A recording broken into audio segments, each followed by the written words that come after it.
Great seeing everyone here. Gonna see how far we can get before YouTube wants to start tripping again.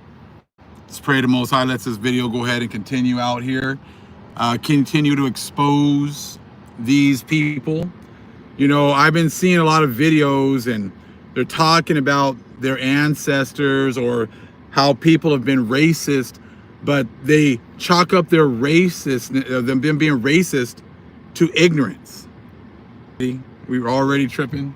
Oh my goodness.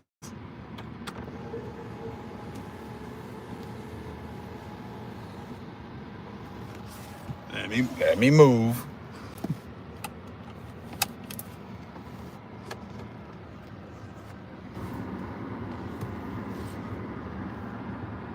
I have like 5 bars here, so I should not be having issues.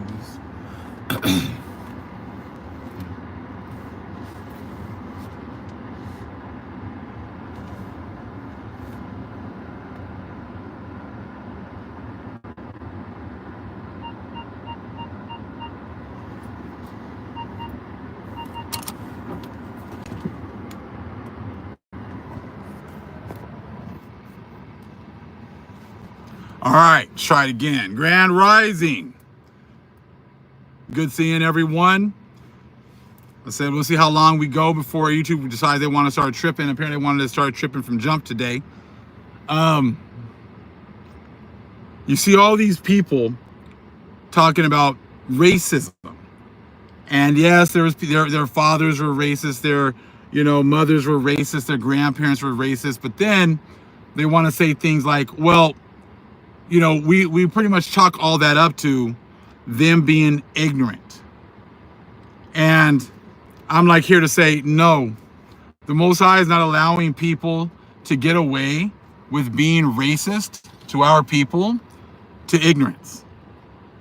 You're not going to be able to chalk it all up and say, oh, they were just ignorant. Oh, the people that are racist are just ignorant. No, this has been a conscious effort.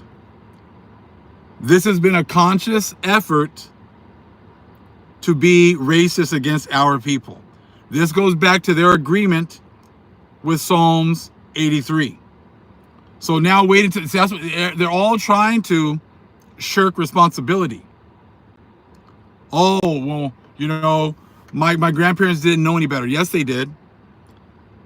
They knew more than you do because they had to be consciously, aware that they were being racist against one particular people. It wasn't that they were just racist against everybody. It was racist against particularly one group of people. If you're ignorant, then you might be like that against everybody. But if you have to stop and think and look at someone and say, oh, this person's an African, okay, they're okay. Oh, this person's a European, oh, okay, they're okay. Oh, this person's a Negro, oh no, I hate him. That is totally on purpose. So you're not going to get away with, oh, ignorance. Oh, they didn't know this. Oh, they knew exactly what they were doing because they gained dainties. They got upward mobility for being racist against one particular people. So don't try to wait now to 2025 and say, oh, it was ignorance. You want to know how we know it's not ignorance and it was a choice? Those choices are still being made today. How many stories does the Most High have to put in front of you about some priest raping a child?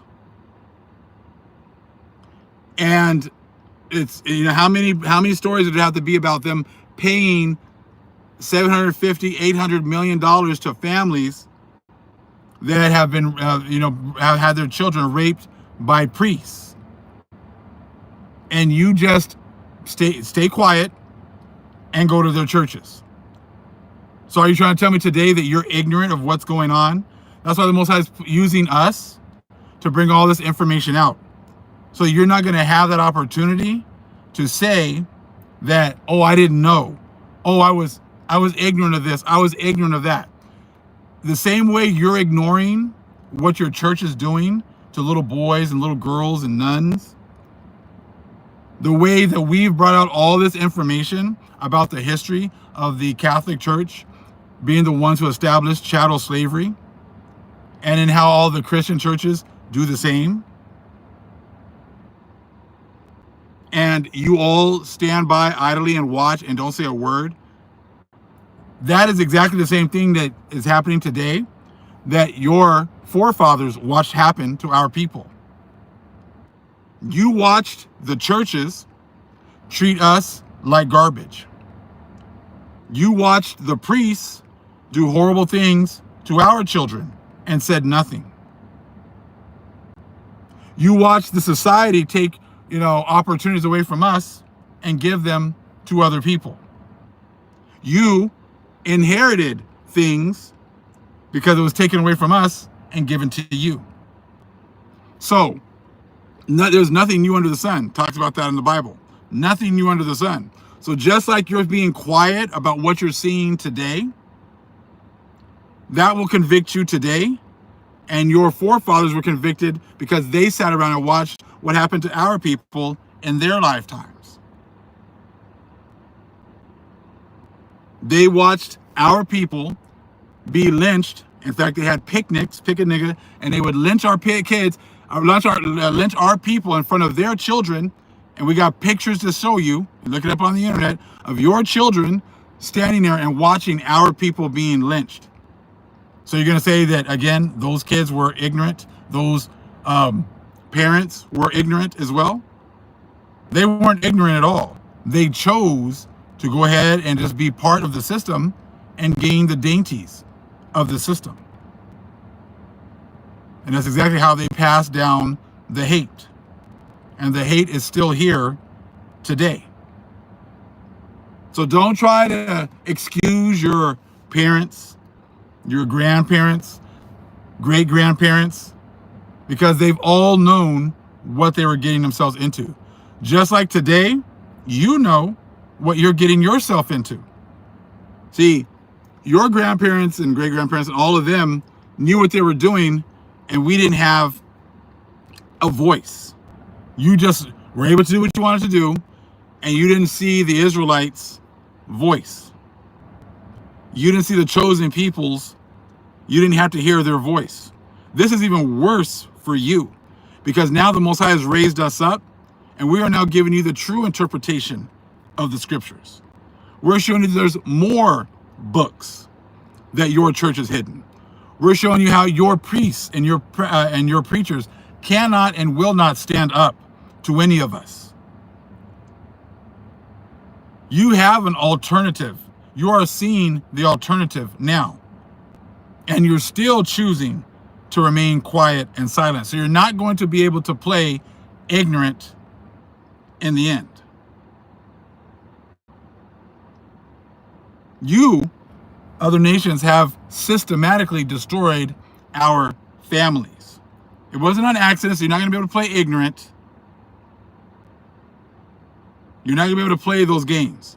It's not going to work. I found a video of a guy, he's on TikTok, Mexican dude, and he had one of his videos popped up. I'll probably play a little bit of it on YouTube. And because he's a darker skinned Latino, and he was talking about the white Latinos and how he got pulled over, and that the cops were pretty much harassing him because he was darker skinned. But the white passing Latinos, they didn't do anything to. Now, I get that. That does happen, right? But see, what they're trying to do is act as if somehow that is only happening to them. They still push the word from Africa and all the African-American BS and whatever else. The stuff that's happening to you happened to us on steroids. And none of you are all actively being ignorant to the fact that the original people who were getting treated like this were so-called Negroes. So-called Negroes. But before I continue, I want to play a little bit of, I want to brag about a haya from Brother Fred Genius. Give a couple people more chance to get notified. About I love this, but I love this song. Kind of get us in the mood for what's going on right now. Get our frequencies going. Here we go.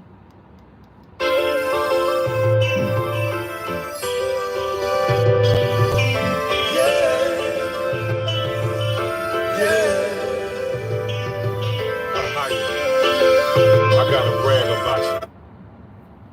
Okay. It's not what I was playing. About you. I gotta let the world know who you really are. These churches won't do it. Do my everything. When I wake up in the morning, all I do is think about you. Think about the wonderful and marvelous things you do. There's no greater love in this whole wide universe that can compare to you or how you. That's why I put you first. You can marry me. You're my everything. You're my everything. You'll be mine and you protect me under your wings. You do well in me. You're my everything.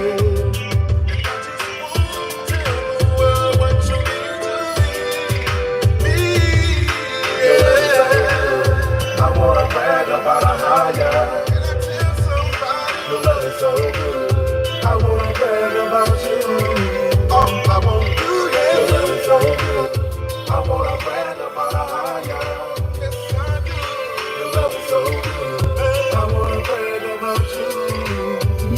Everybody wants to know what's up with my brand new chain. And I tell them, once you had a taste of true love, you won't be the same.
The trolls are out, I see, huh?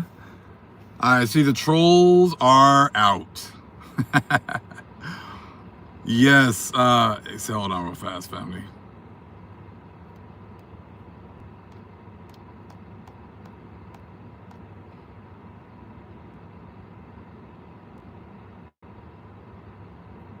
Looking for something real fast. Give me a quick second, family. Couldn't mess around with the with this right now.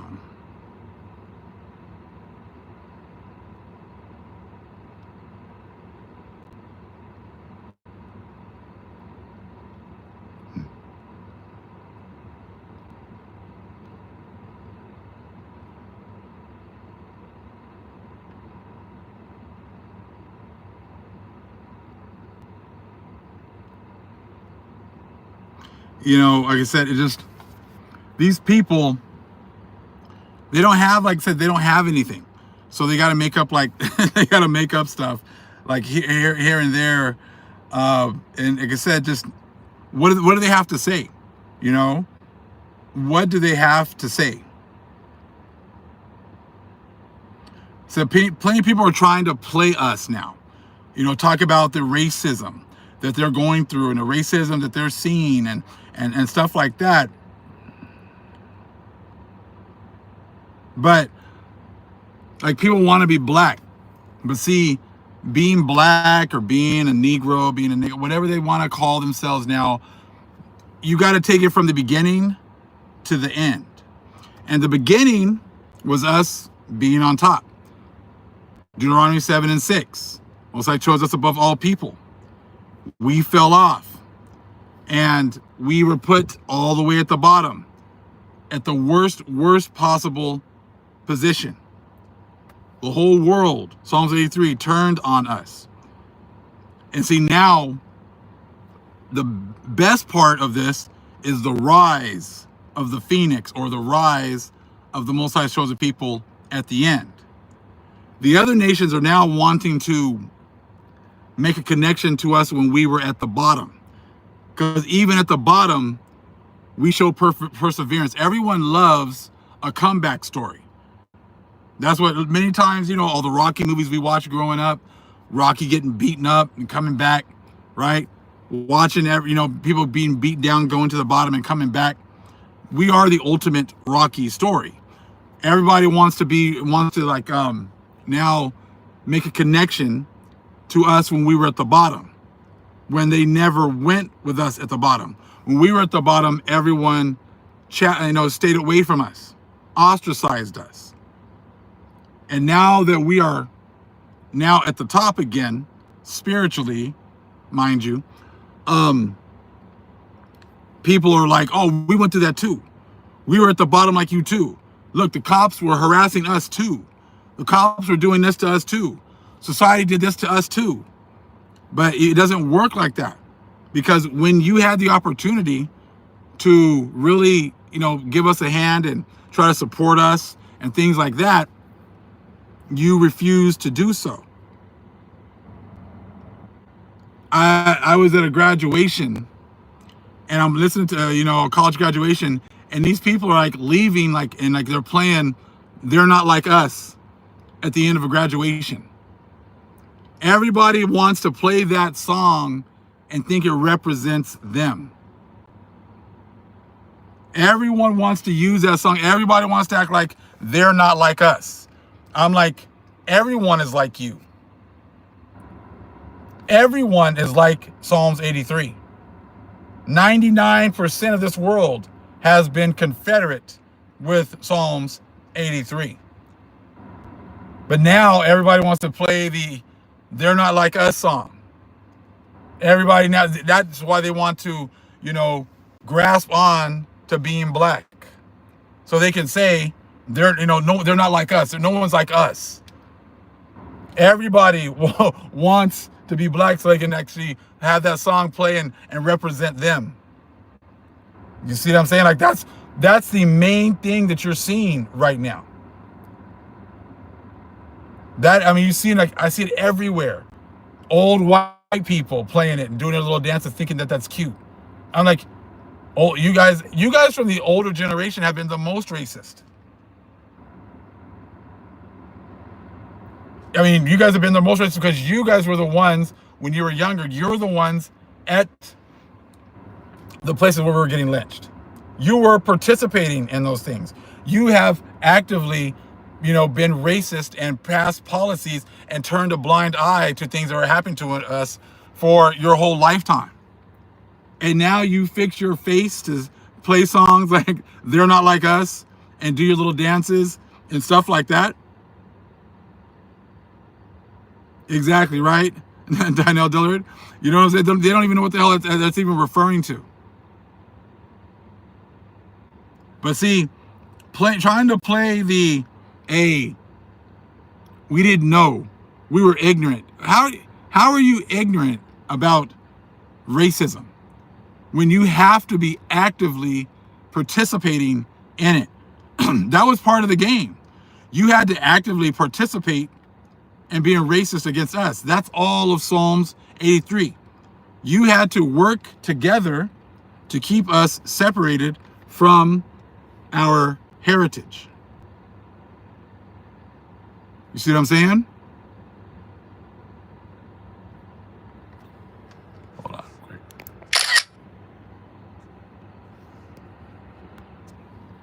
You know what I'm saying? So let me play a little bit. Actually, no. Let me see if the Most High is gonna let you get away with. Oh, I didn't know. Oh, hey, what the heck? Racism. I didn't know anything about that. We were all ignorant about that. I mean, it tells you right there in Proverbs 1 that you're not getting away with that. You know what I'm saying? Because you guys have been active.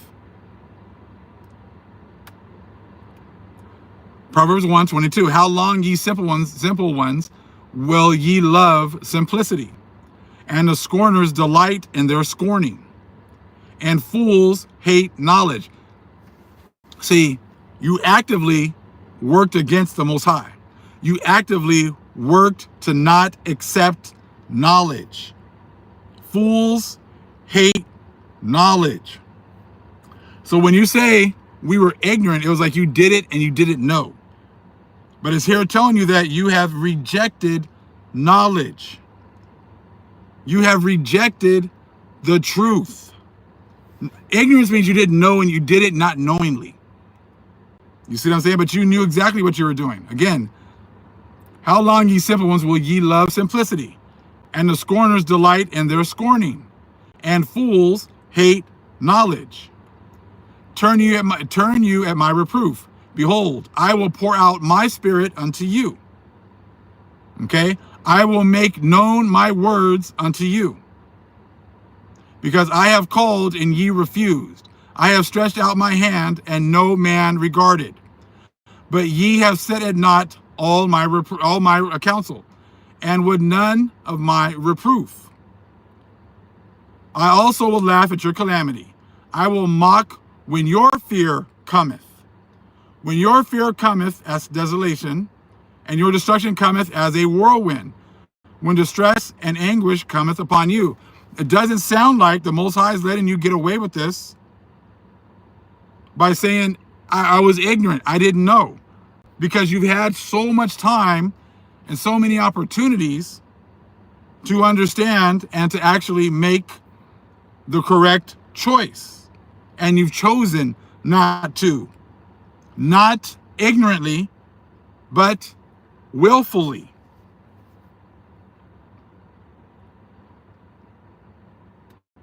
"26. I also will laugh at your calamity. I will mock when your fear cometh." So again, you knew. He's not going to say you were ignorant. You're not going to be able to get away with it's ignorance. It's not going to work. When your fear cometh as desolation, and your destruction cometh as a whirlwind, when distress and anguish cometh upon you, then shall they call upon me. See, then you're going to know to call upon the Most High. So as you've gone ahead and done it willfully and ignored the truth. Okay? Then shall they call upon me, but I will not answer. They shall seek me early, but shall not find me. For that they hated knowledge and did not choose the fear of the Most High. So again, you willfully hated knowledge. You willfully turned away from knowledge. Okay? They were none of my counsel. So we're starting again. Starting again.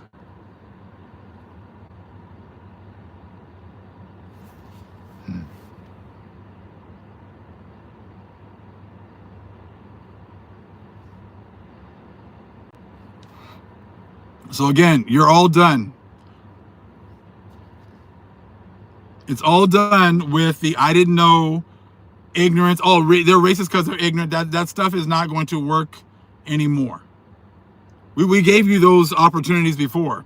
Y'all use those excuses before. It's not going to work anymore. So I'm going to play a little bit of this video about the white passing Latinos. But the guy here tries to act like, he tries to act like, hey, yeah, you might have, again, hold on. You've had a struggle, not saying you haven't. Not saying that some of these... It's racism. Hold on. Because we're all the same raza. Somos todos mexicanos.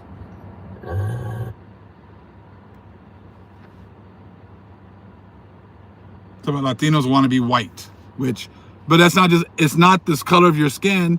It's also the upward mobility. And then one cop took the white tea presenting Latino friends of mine. Okay.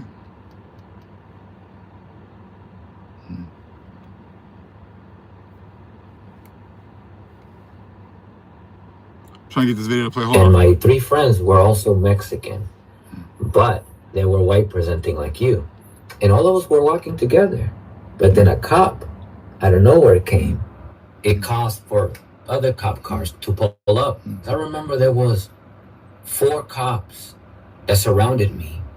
And then one that took my 3 white presenting friends over there. Meaning it took 4 cops to interrogate me by myself way over here. And then one cop took the white tea presenting Latino friends of mine over there. It's almost as if one cop could handle 3 white tea people, but it takes 4 to handle a non-white tea one. You see, when this happened, we were by a river. These cops literally threatened that they were going to drown me in that river, yelling in my face, we could get away with it because you ain't shit, etc. When this was over, I got back in the car, my friends got back in the car, and there was an understanding in that car after this was over. The understanding was, yeah, sure, we're all Latinos, we're all Mexican, but this is where we learned how you are white and I'm not. See, a lot of people think, and a lot of people, what they do, the mistake that they do when a lot of Mexican Latinos in Latin American countries, when they are white tea presenting, they think that they could blend in with people like me, and it doesn't work, and it never has been a truth. In fact, people like me in Mexico and Central America and South America, people like me in countries, people that look like you, they treat us like shit. You see, what was very interesting to me as you were explaining all the things that you were regarding Mexico and the progress, the only people that I have observed that see progress in Mexico are white tea presenting Mexicans. Because you go to pueblos, indigenous people pueblos, they don't see no progress and they never seen it. The only people who always see progress. Now, you're talking about progress. Now, that's true, but that's been Psalms 83. Now, the white passing Latinos see progress. They talk about progress. The darker skinned Latinos, they don't necessarily see as much progress because they're treated worse. But when they have the opportunity to get some progress, they'll also turn their backs on so-called black people as well. You see what I'm saying? So again, it's levels to all of this. The white passing Latinos, yeah, they might be able to move up here a little bit higher, right? But the brown passing Latinos still get the chance to move a little bit higher than us. Because he's having a discussion right here, but even the Afro Latinos are even below him. They're even below, so it's all levels. So it's all dependent. My main thing is this. Are you Catholic? Vast majority of them were Catholic. Even the brown skinned, the darker skinned Latinos, as well as the white passing Latinos, who was the only group that was not allowed to become Catholic. So-called Negroes. So when the Inquisition was here in the Americas, yeah, they hide that. When the Inquisition was here in the Americas, who was the Inquisition going after? Were they going after so-called white passing Latinos? No. Were they going after brown skinned Latinos? No. Who were they going after? So-called Negroes. You see what I'm saying? So I get it. You guys still got treated badly, but you still had opportunity for upward mobility. You were actually able to get into a car with your friends and go places and do things. Negroes were not allowed to do any of that kind of stuff. In fact, it took till 2025, earlier this year, for your own Mexican country to even recognize so-called Afro Latinos. It took till 2025 for the president to admit that before Columbus got there, there were so-called Negroes or black people here before Columbus got here. And they didn't admit that until through 2025. So again, you guys can act like, you're having these issues between you two groups, but you're both Confederate with hiding who was here before you. Darker skinned Latinos and the white passing Latino right here. They're not talking about, because he still talks about us being African American in a lot of his videos. We're not African American. We were here before you. You see? I'm gonna play a little bit more. It's a good video. Progress in Mexico are people that look like you, because the reality is that in Mexico and in Latin American countries is people that look like you, meaning European descendant, is usually the people that are the oppressor. To me, it's always been hypocritical when I see people that look like you, white presenting Mexicans or Latinos, that come to this country and they all of a sudden start complaining about oppression and all kinds of discrimination. It's like, you're complaining about exactly what you are and how you are in Latin American countries towards indigenous presenting people. And so that's why I've always been very, very apartheid when it comes to the white Latinos, because I was born in Mexico just like you. And even I did want to say something though, just to living through my experience, and what you're saying is true. My sister, people used to think she was mixed. And they're, and that's the whole thing. She's saying, what you're saying is true. Yes. But that's the thing with this whole truth is that there's another step to this where they all should be like, look, yeah, I know that we got our issues, but the people that were here before, they keep saying indigenous. They know I'm an indigenous person to these lands. But you guys still want to keep pushing that whole BS about, oh, well, you guys are African American. No, we were already here. This is where the ignorance comes in. You're going to try to say, oh, we didn't know. Yes, you did. Because there's plenty of voices like mine and people that are like us that have been out here pushing this truth now that are telling you that we've already been here. And if it's not true, prove us wrong. But you're not going to be able to, because your own president just said that Afro Latinos, so-called Negroes, were here originally. That we were already here. You see what I'm saying? Sorry, Brother Sly. Thank you for taking care of that. Thank you to all the moderators. We know a bunch of these people tripping over here, huh?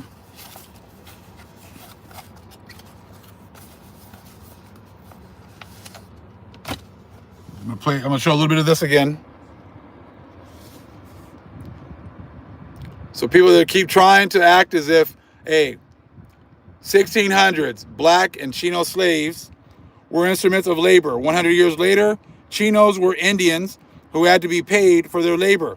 So no more saying, I didn't know. The transformation resulted from royal dictate and personal effort. For more than a century, Chinos struggled to gain their freedom. And they sought to be disassociated from the institution of slavery. Everybody fought to not be slaves. In these two different but related aims, Chinos gained from their association with Indians. In textile mills, where Chino slaves were meant to supplement native workers, they benefited from the Crown's goal of abolishing forced indigenous labor. The government's concern for the welfare of Indians spread to Chino slaves. Having first arrived as chattel, Chinos were increasingly seen as temporary slaves. That's the whole thing. You guys were temporary slaves, bound to service for a specified time, like indentured servitude. Okay? Like tributary Indian laborers. As such, individual Chinos came to perceive their legal condition as something that could change, and that their time in bondage would come to an end. They looked to the experience of the many freed Chinos and free natives of the Philippines, and conceived of personal freedom as a responsibility, that ultimately this came true.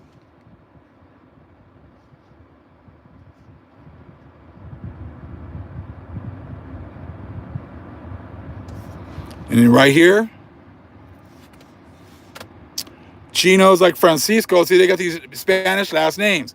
So just like today, you have Spanish names. That doesn't mean that you're Mexico or original Mexican. That just means you came from another nation. You could have came from somewhere else, took on Spanish names, and then think somehow you're indigenous. That is not the case. Right here. Chinos like Francisco followed in the path of free natives. So again, you natives keep saying I'm indigenous, doesn't mean that you are the original people. Free natives of the Philippines who immigrated to Mexico. These Filipinos, confusingly called Chinos as well, laid the groundwork for Chino slaves, who, like themselves, became indigenous vassals of the Spanish crown after Chino slavery was abolished in 1672.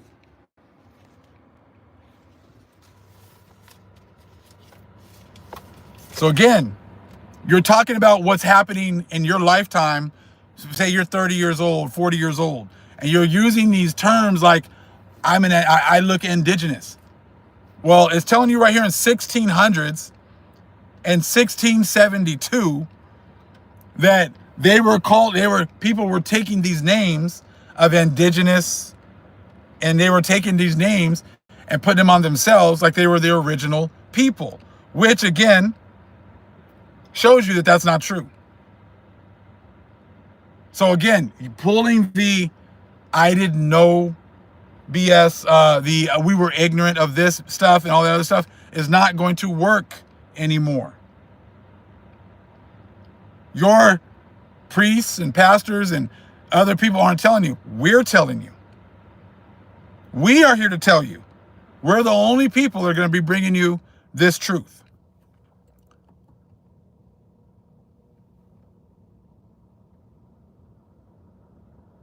Hold on real fast, fam. Well, I think we're okay right here. So again, this guy talking about, the stuff that he's dealt with and the racism he's dealt with, say he's 30 something. That's only, okay, so since when? 1995 till now? Who was who in the 1600s? Who were the original natives that did not have to go through chattel slavery? Who were the people that the Filipinos, when they got here, and the Chinos, when they got here, wanted to associate themselves with? Who were those people? Who were the ones that were treated as chattel the whole time?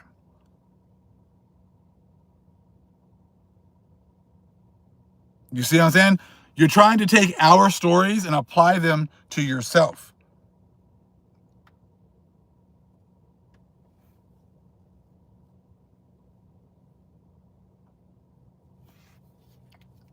I'm going to play a little bit more. Mexican, but my family, they tend to have curly hair.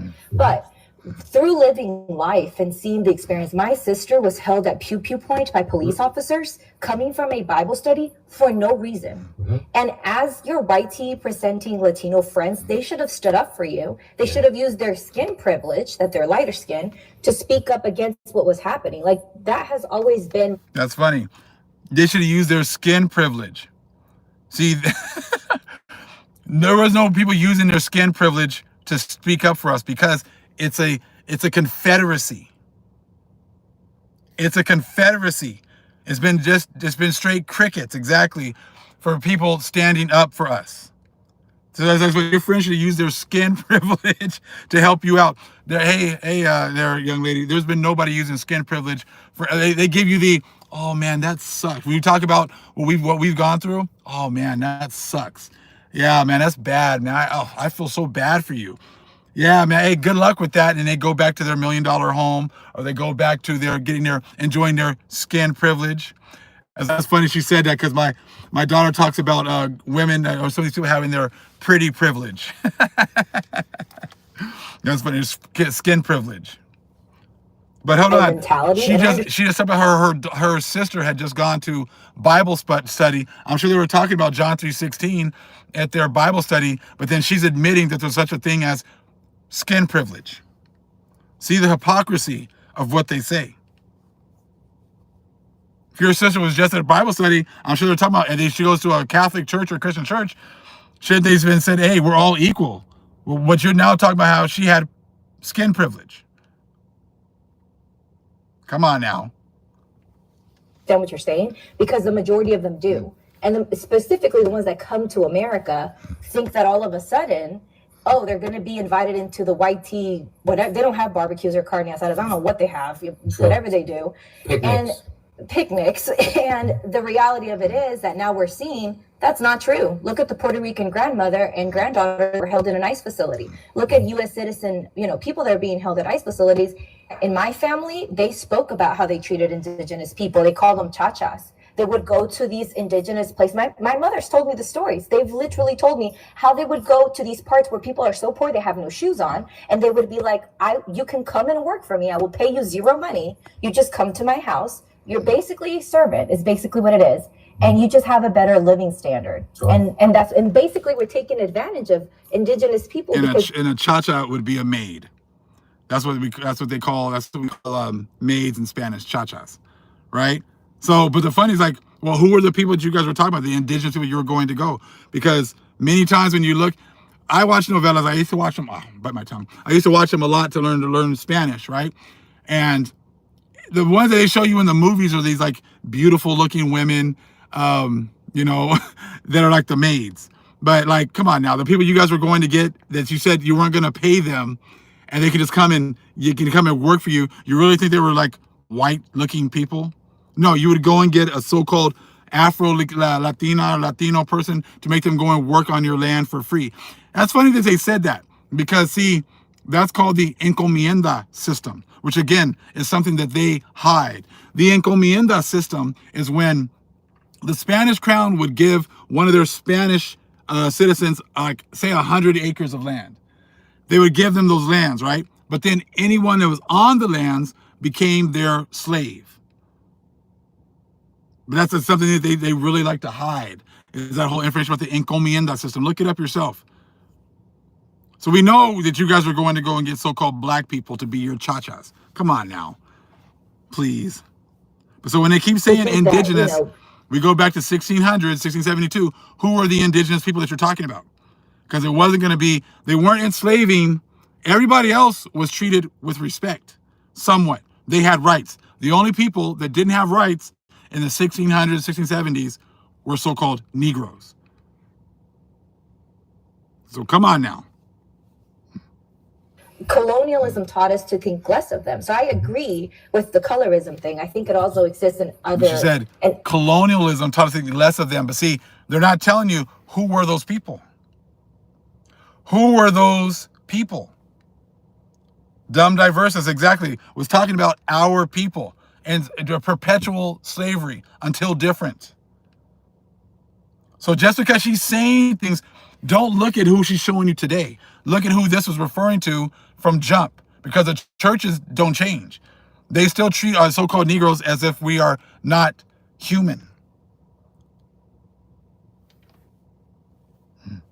Other groups of people, they also have this colorism, but as a person, I think that, colonialism taught us to think less of them. So I agree with the colorism thing. I think it also exists in other groups of people. They also have this colorism, but as a person, if you see, I grew up, nobody has to tell me, people would look at me, and I've said this before, I couldn't even speak English, and people would direct things at me instead of speaking to my father or my mother, because they just, I don't know, the American thing is like, oh, I'm just going to talk to her. She just looks white. So I'm just going to, basically address her as if she understands better. I grew up, I understood this. No one had to explain it to me. But as a person who loves my community, the divide comes from ignorance. There from it is, these, right there. like, whitey presenting. That was it right there. The divide comes from ignorance. It is not ignorance. It is on purpose. That's what I wanted to get to that part. It comes from ignorance. I'm going to play that part again, because it's not ignorance. Everybody knows what they're doing. And my mother, because they just, I don't know, the American thing is like, oh, I'm just going to talk to her. She just looks white. So I'm just going to, basically address her as if she understands better. I grew up, I understood this. No one had to explain it to me. But as a person who loves my community, the divide comes from ignorance, from these like whitey presenting Latinos that think. And to see them be Trump supporters to me is wild, because you're voting against your own. We should kick them out of our community. We should not include them. They shouldn't be admitted to our communities because they are voting for our people to be basically terrorized.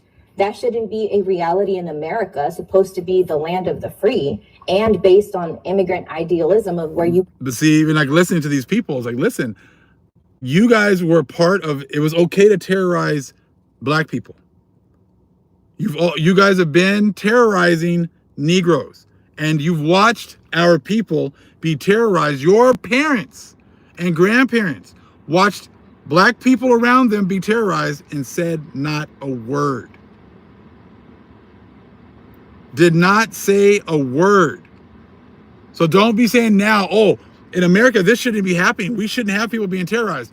Your parents and grandparents watched our people be terrorized and not say a word.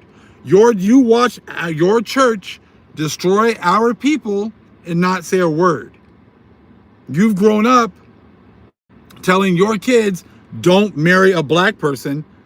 That was not an ignorance. That was on purpose. So now that you see the tables turning, you're not going to get away with, oh, it's based on ignorance. It's not ignorance. It was a choice. We'll go back again a little bit because people shouldn't be terrorized. And to see them be Trump supporters to me is wild because you're voting against your own. We should kick them out of our community. We should not include them. They shouldn't be admitted to our communities because they are voting for our people to be basically terrorized. That shouldn't be a reality in America, supposed to be the land of the free and based on immigrant idealism of where you bring your own thoughts and we create a better country. It's supposed to be what America supposedly stood for. But what it has become now, I feel like it was never supposed to be about immigrants coming and bringing their own ideals and us melting those together. That is not what happened. So you guys want to romanticize the whole thing with immigrants coming in.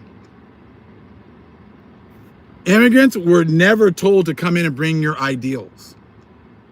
Immigrants were not, it was not, hey, come and bring your own ideals. Is that what you guys want to say now? You were told, these are the ideals that you're going to be. You were told your ideals. If you want to come here to America and you want to chase your dream, then you are going to hate these people. You are going to hate these Negroes. You are going to stand in their way. We're going to give you everything that we promised them. We're going to give you, but you need to hate them. Those were the ideals that were forced upon everyone that wanted to come here.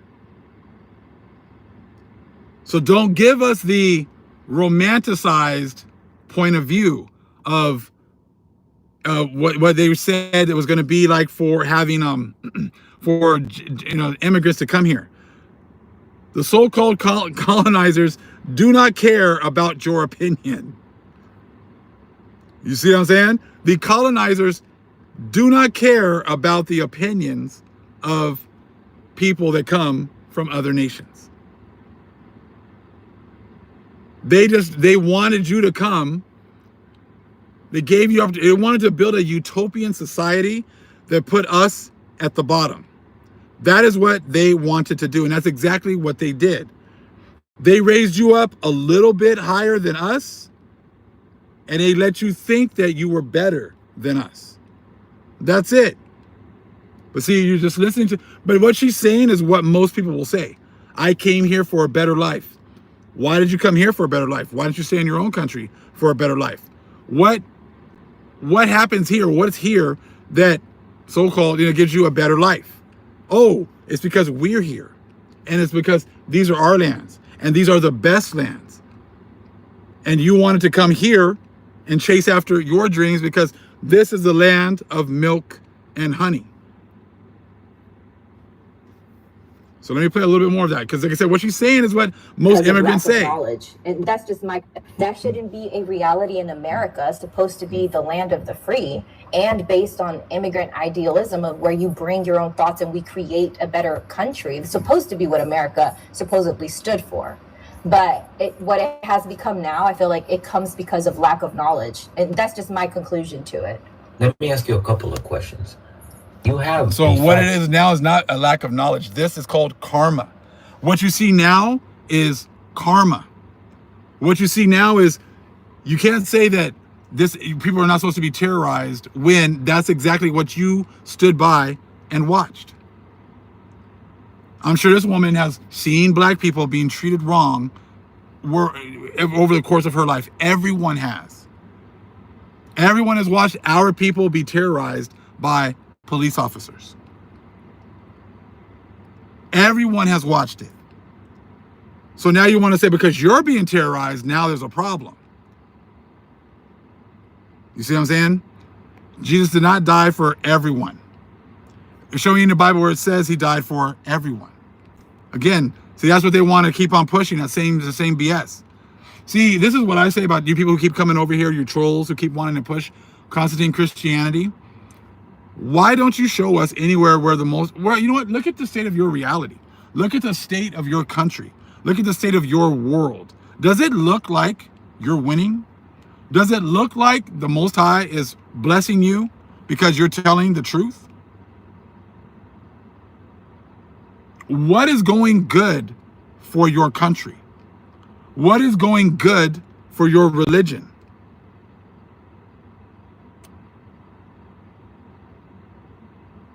Absolutely nothing.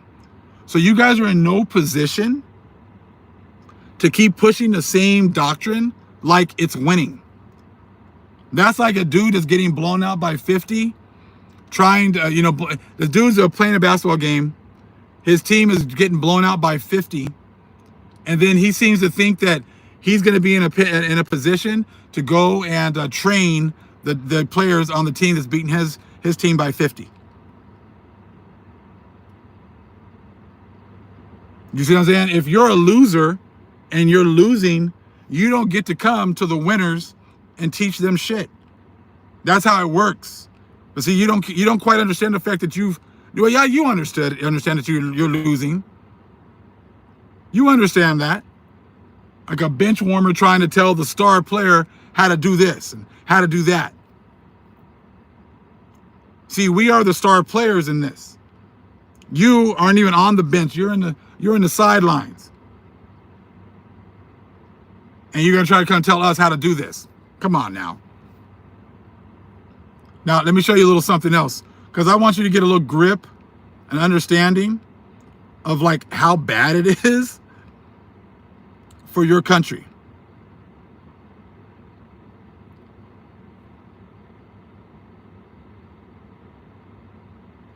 But you guys want to act like you're winning. Everyone spoke. Okay, I want to show you this right here. We're going to play a little bit of this video because, like I said, right here, it's called 7.6 trillion debt wall hits as U.S. scrambles for buyers. This year, there is $7.6 trillion of bonds that have to be refinanced. But now there's like no countries or very few people that want to buy the debt of America anymore. So the United States got their credit downgraded, which again means that higher interest rates means now you're gonna have to pay more, to actually refinance this debt. And it's the woman here is telling you, she's breaking down, she's like, that is huge right there alone.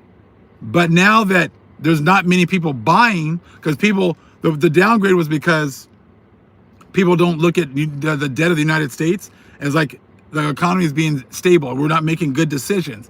And they don't think that, hey, if this is a good investment, because if I give you guys money and you default, I'm going to be out of all this money, right? I'm going to be out of all this money.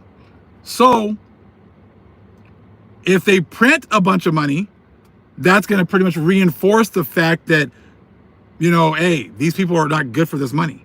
And all they're doing is spending into oblivion. So the United States is in a horrible position. And you know who's done this? You other nations. Psalms 83. You're the one that has ran all of this into the ground. You have ran this country and this system into the ground. But you guys want to come up here and tell us what the Bible means and what end days means, and all your only answer is you think you're gonna get raptured away from here. That is the only answer that you guys have to anything. You don't have answers for anything. We're gonna get raptured. That's it. That's what you think. I'm gonna play a little bit of this right now, because she really breaks it down, and you can see how bad this is. How it's a wrap. It's done. But now they want to say, hey, we're all going to come together and fix this. No, we're not. We didn't come together to make this problem, so we're not going to come together to fix this problem. So I'm going to play this video. On what we're spending, but the real crisis is what's coming due.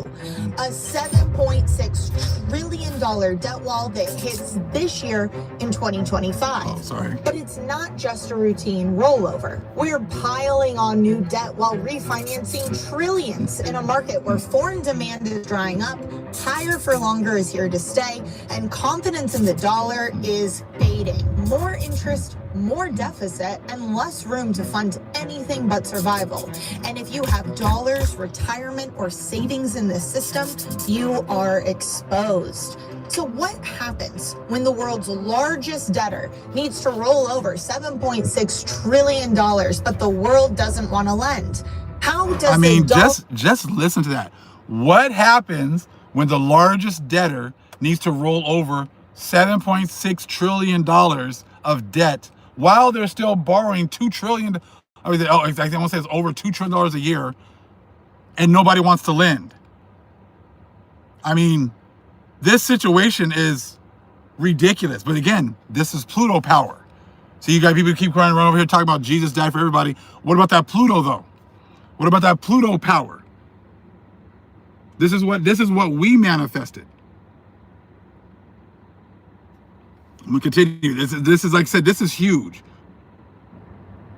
And fair use. So what happens when the world's largest debtor needs to roll over $7.6 trillion, but the world doesn't want to lend? How does the dollar itself being at risk impact your savings? And most importantly, how can you use this information to protect yourself before it's too late? Let's get into it. According to the Treasury's... They're always trying to find a way to save themselves. It's going to be buy gold and blah, blah, blah. I like how they always talk about the problem, but then this is how you guys are going to be able to save yourselves.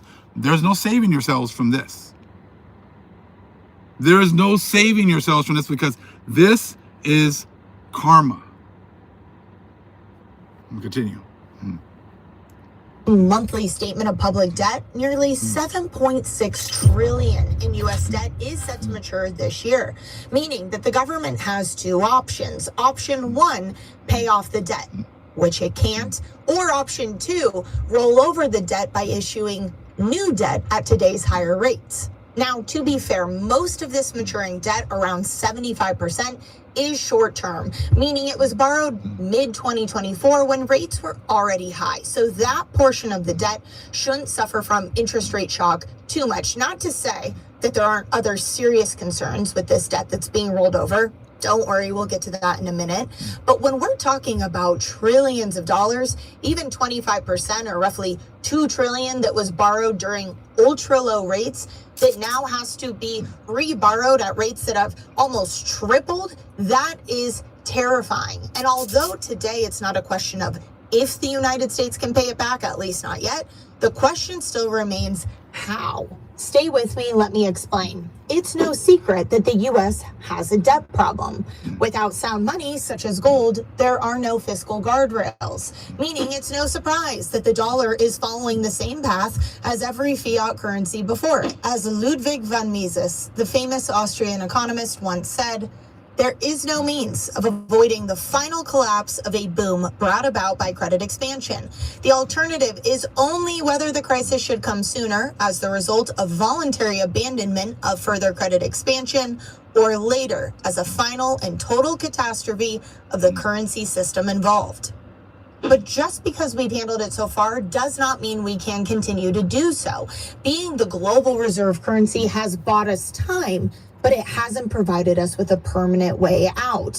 While yes, The size of the debt is huge. It's really a supply and demand crisis. Foreign demand for treasuries has been falling for years, down from roughly 35% in 2015 to 24% today, as the weaponization of the dollar, inflation risk, and mountains of debt have made treasuries less attractive. This has spurred on central bank buying of safe assets such as gold. They cannot be devalued or frozen with the push of a button. But as demand for treasuries has dropped, the debt didn't disappear. The US still had to issue and sell that debt. So where did it all go? This is where it gets scary. The US itself has been the ones picking up the slack, which, as you can imagine, poses serious systemic risk to all of us. US households, pension funds, US banks, money market funds, they have been the buyers. But unlike foreign buyers who slowly have been offloading their US treasuries, US institutions don't always operate that way. We just recently saw this play out with the hedge fund basis trade unwind, where hedge funds using risky leverage, sometimes 100x to make a profit off of small price discrepancies in the treasury market, were forced to rapidly dump their holdings due to market volatility. Whereas US banks have the opposite problem. They buy long-term treasury bonds and have been forced to hold on to them because they're technically unrealized losses. They're declining in value, but as long as they don't sell them. So as you can see, it's an absolute wrap. It is an absolute, and it's not going to take very long because we're already way past the point of no return. And now, you know, them fighting with these other countries and with China, and like Japan's in a horrible position too. So they're not going to be able to buy debt. So so if we keep printing money, that just shows that other people are going to have less and less confidence to do anything. But these are like the people who want to come and tell us about fiscal policy and being, you know, a conservative who takes care of, you know, who wants to balance the budget and wants to do this and wants to do that. Fiscally conservative. They've all ran all this into the debt because they know that they're not sane here. We are definitely witnessing the unraveling. Everything is fine. Although we know how it plays out if they were forced to sell them, if they needed liquidity. It's exactly what happened to the now failed Silicon Valley Bank. But rather than regulate these institutions from taking on more risk or buying more treasuries, jeopardizing the institutions, the depositors, and the entire system itself, the Fed is now finding ways for these buyers to purchase more. But I guess it makes sense. Why stop them from taking on more risk when you could just bail them out anyway? That's right. The Federal Reserve has already bailed out hedge funds in 2020 and narrowly avoided doing it again a couple weeks ago, although they said they were absolutely prepared to do so if needed. And I don't think we've dodged that bullet, especially as the Fed is ramping up a hedge fund emergency bailout facility for the next time. But as for banks, the Treasury is already working on actively reducing regulation. So again, how are you guys coming over here? You trolls are coming over here and talking about anything. You got so many problems on so many different levels. So you understand that this is a wrap and that you guys are gonna have to pay. Pulling the ignorant, are you going to pull out your ignorant when you ran up $36 trillion of debt? You're going to play ignorant on that as well?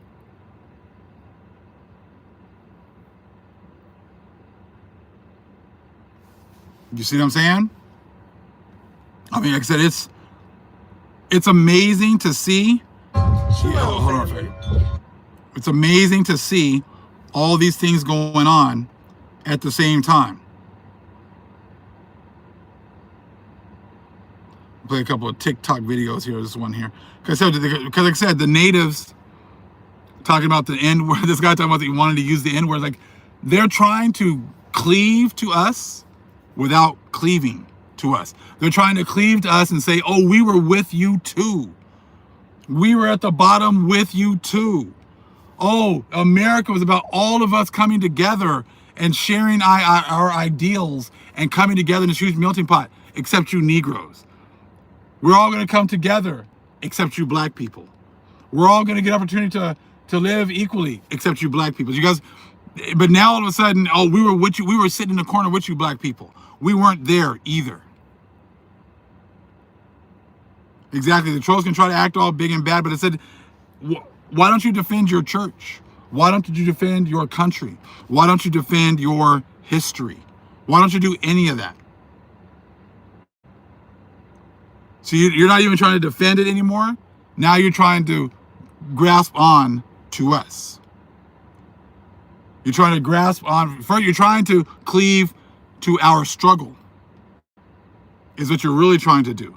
You're trying to cleave to our struggle. The tables have turned and we love it. So right, Sister Hotshot, exactly. I'm gonna play a little bit of this video right here. What's up with all the black people saying that nobody can say the N-word, Latino and Latinos can't say the N-word? You have effectively marketed that word and sold it. You have turned it into a cultural item. It's in every comedy show. It's in every movie. It's in every music. The way that you're not embarrassed to come on here and fight just to be a scavenger.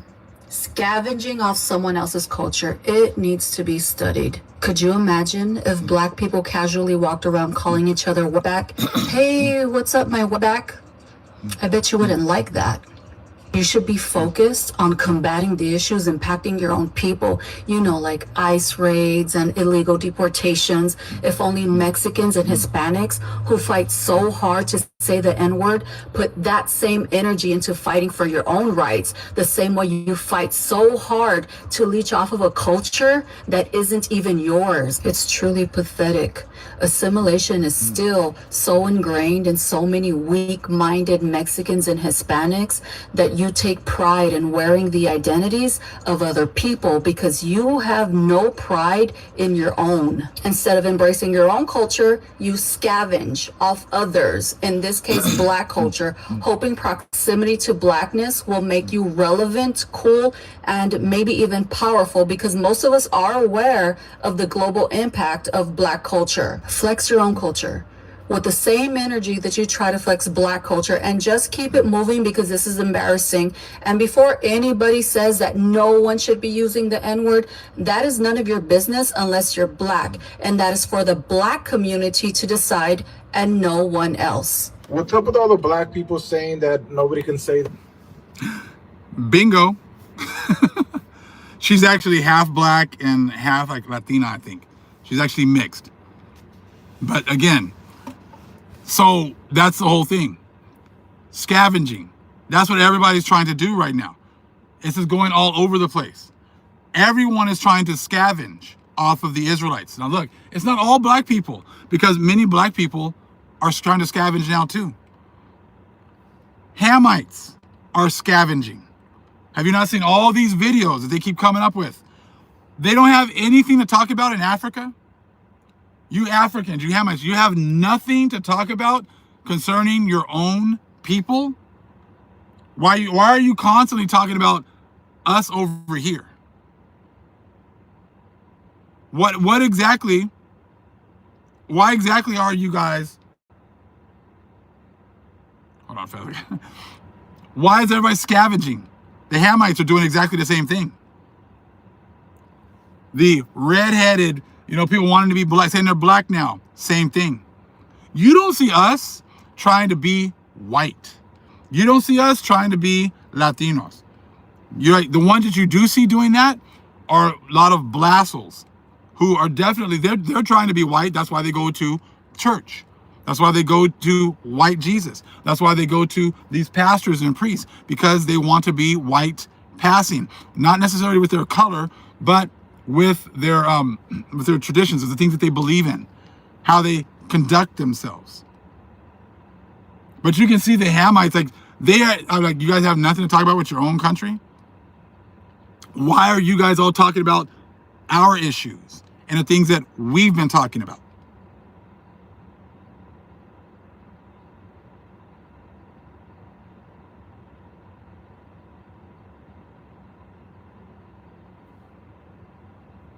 So just showing you, like I said, what she said, it's a scavenging, and that's what's going on.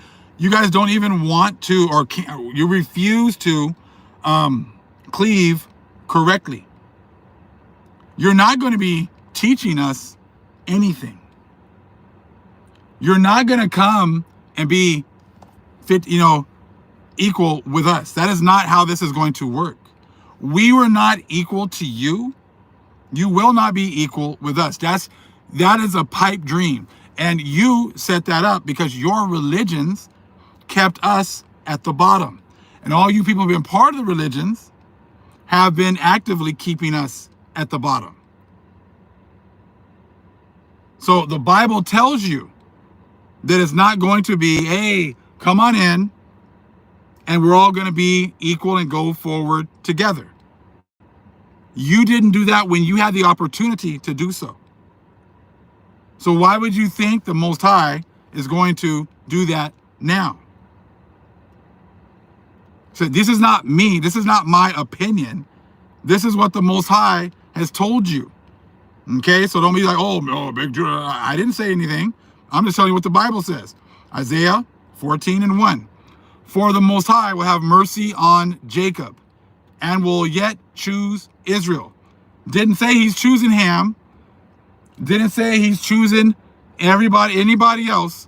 He says the Most High is choosing Israel. Again, for the Most High will have mercy on Jacob and will yet choose Israel and set them in their own land. And the strangers shall be joined with them, and they shall cleave to the house of Jacob. Not my opinion. This is what the Bible says. If you want to say John 3:16, be my guest. But then all we're going to do is look at your history and say, hey, when did you put that into practice? When did you do that? When did you put that into practice? Thank you guys for taking care of the chat. I see it's ridiculous in there. And the people shall take them and bring them to their place. And the house of Israel shall possess them in the land of the Most High for servants and handmaids. And they shall take them captives, whose captives they were, and they shall rule over their oppressors. We have a lot of people that remember the Most High. Well, Psalms 83 put colonizers up here, people who look like them here, some of you brown colonizers here, but you were all above us. You oppressed us. You came over from all over the world to oppress us. That's why when you go into communities, you go to Italian communities, they have Italian people with stores. You go to Jewish communities, they have Jewish people that have stores and they have all these different shops, right? You go to Latino communities, they can have Latinos with stores and shops. You go to Asian communities, you'll have Asian people with Asian stores and shops. You go to East Indian places, they have East Indian stores and shops. You go to Black communities and you have Asians. You got Ish in there.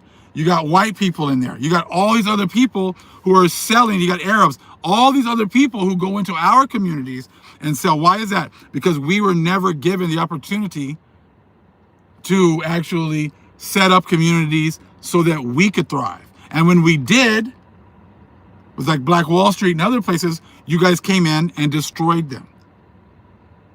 So again, don't give me the whole John 3:16, we're all equal, because we can see, by looking at history, that has not been the case.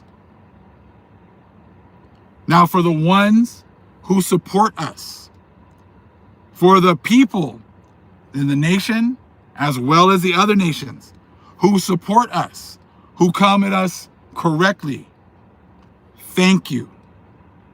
May the Most High bless you. This is your opportunity to build up for yourselves. Now, see, I just crack up with a lot of our own people who are here. When I say something about the other nations finding mercy, oh, they're not going to get the same thing we have. No one ever said that they're going to get the same thing that we had. Just because I said they're going to have mercy, that's between them and the Most High. But people, again, with all these extremes, they're like they think that either everybody's going to be an Israelite and they're going to get everything, or you're going to be on the other spectrum, and you're going to be just getting beaten down every single damn day. That's not what the Most High said.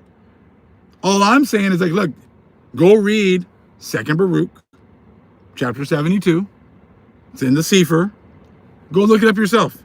It tells you that there are different levels to this. Just like some people that were in Psalms 83 that were at the bottom and maybe didn't mess with us. Hey, cool. Come on in. Other people who have been at the top and really have had their foot on our necks, hey, you're going to get what you get. It's all what it is. That is not my problem. That is not my position. Okay? My position is to do what I'm doing right now. So again, to the people that support myself and people like me who are doing the Most High's will and work, who are doing the will of the Holy Spirit, who are doing the will of the angels, right? Because we all work together for the Most High.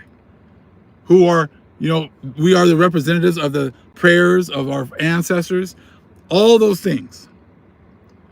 If you're supporting us, that's how you support Yahweh, Yahweh Shai, the Holy Spirit, and so on. If you are not supporting us, then you get what you get. It is what it is. If you think keeping whatever it is that you have for a little while longer is going to benefit you, then keep that.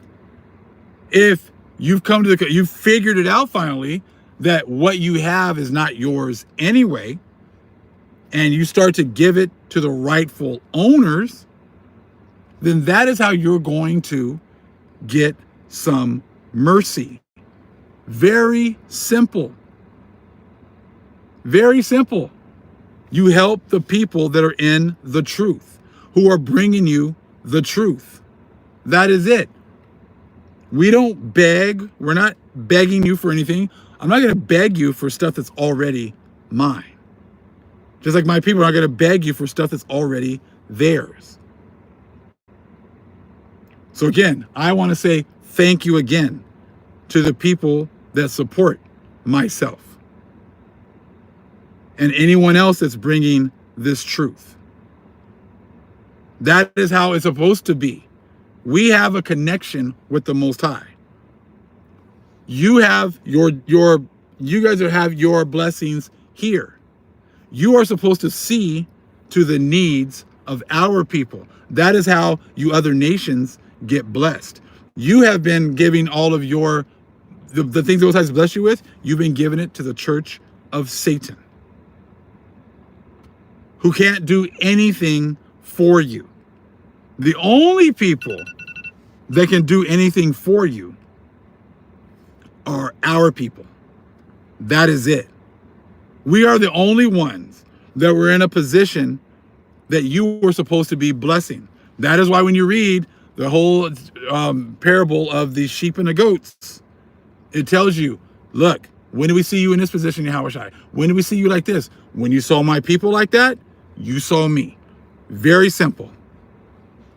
Very simple. So it is your job to bless us. That's it.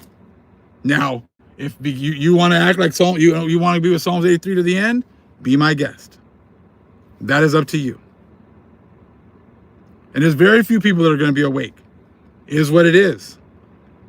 Right, small Levi, but it is what it is. But like I said, I'm telling you, you're not going to hear this truth from very many people. All you're going to hear is, from the camp, the white man, the white man, the white man, the white man, the white man, the white man, whatever else. Oh, it's coming in the future. Look at what's happening right here. Look at what's happening here. Oh, my elders, they're the only people that can break down the Bible. Well, none of your elders have broken down Revelation 6 and 8 still. I'm still waiting for your elders to break down Revelation 6 and 8 and prove how that's not talking about Columbus in 1492. You worship your elders as if somehow, they're the only people that can break down the Bible. So again, they haven't broken down 2nd Esdras 14 either, and the other books.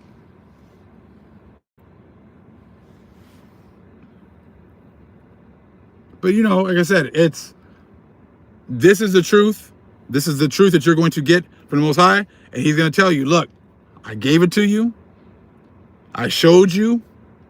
And you're not going to keep saying, I didn't know. Not going to work whatsoever. He woke us up to be used. Everybody's, in their particular positions to be used by the Most High when it's time. But I had a great time hanging out with everyone. I had a lot more I could say, but I'm going to leave it at that. We had a great time. We had a lot of people here where they kind of stopped us. Anyways, keeps dropping to 1,250 people and dropping back down. They got like a cap on it, but hey, that's okay. Again, it's out there in the ether. And this information moves on the ley lines as well. We put it out there and it moves on the ley lines all over the place. That's why we can, we can think to get together. We can have the same thoughts because those ley lines are taking everything and spreading it worldwide. Thank you again to everyone who's taking care of the chat. We appreciate you. We know it's crazy in there. Thank you, Patrick Hill. And again, thank you for everyone. Pray blessings for everyone that supports myself. Pray blessings to everyone that supports this truth. May the Most High bless you. May the Most High open your eyes to be able to see. And may the Most High use you, because that is how we build up in the kingdom, is by what we're doing here. Much love, family. Shalom.